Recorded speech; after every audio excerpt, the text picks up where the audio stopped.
Morning class. देखो आज हम पढ़ेंगे लेसन नंबर 9 क्लास 7 का a bicycle in good repair.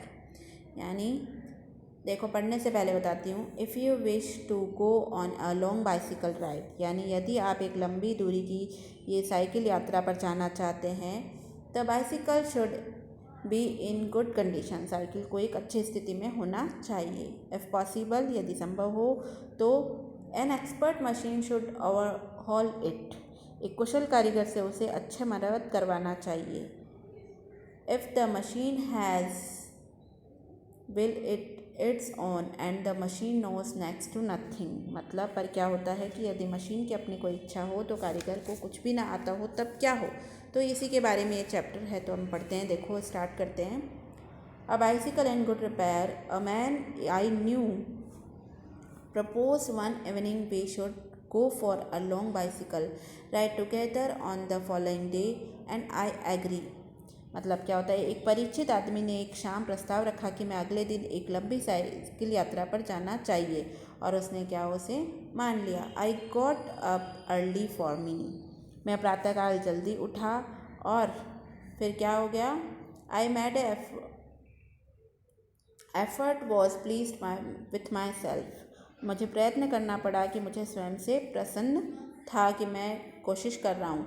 He come half an hour late, मैं आधा घंटा देर से आया। I was waiting for him in the garden, मैंने उसका बगीचे में प्रतीक्षा कर रहा था। It was a lovely day, उस दिन बहुत ही अच्छा सुहावना दिन था। ही सेड, उसने कहा। That's a good looking machine of your, तुम्हारी मशीन जो है अच्छी दिखती है। ये कैसे, हाउ डज इट रन, ये कैसे चलती है। ओ लाइक मोस्ट ऑफ दैम, तो मैंने उत्तर दिया ओ अधिकांश साइकिलों की तरह चलती, जैसे सब चलती वैसे ये चलती है। I answered easily enough in the morning, goes a little stuffily after lunch, प्रातः हल्की चलती है, दोपहर के बाद थोड़ी भारी हो जाती है। और उसने साइकिल को अगले पहिए और चिमटे से पकड़ा और बहुत ज़ोर से उसे क्या किया, हिलाया।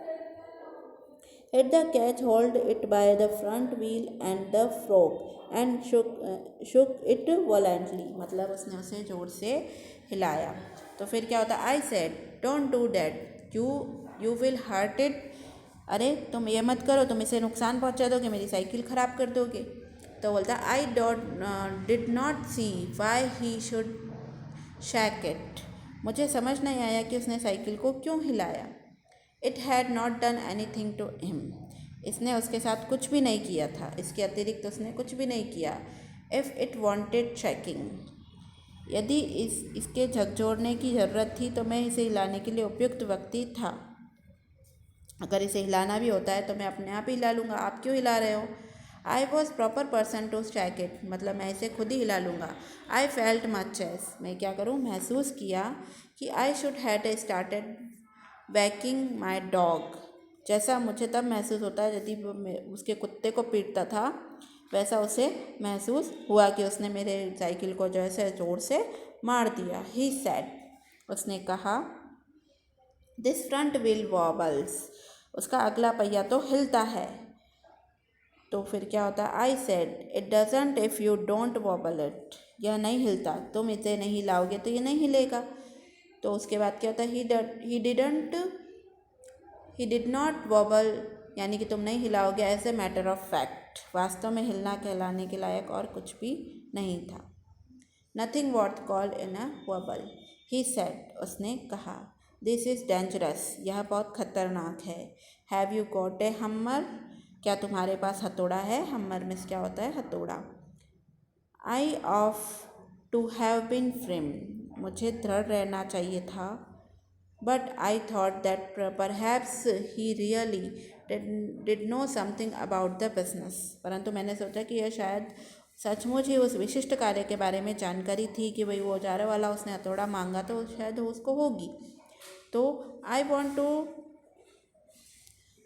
To the tool shed to see what I could find, औजार वाले छप्पर वाले यह देखने गया कि मुझे क्या मिलेगा, इसके बदले मैं इसको हथौड़ा दूँ तो मुझे क्या मिलेगा।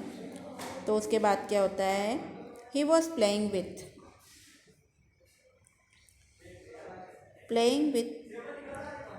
It Twiddling it round between his fingers, the remnant of a machine was laying on the gravel path beside him.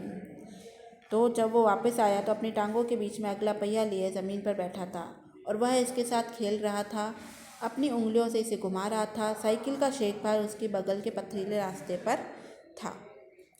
फिर क्या होता है? He said, "It looks to me as if the bearing were all wrong." उसने कहा, मुझे ऐसा लगता है कि इसकी सारी बेयरिंग ही गलत है, तो ख़राब है। मतलब उसकी साइकिल को वो तोड़ने मरोड़ने पर तुला था, वो इतनी अच्छी कैसे दिख रही है।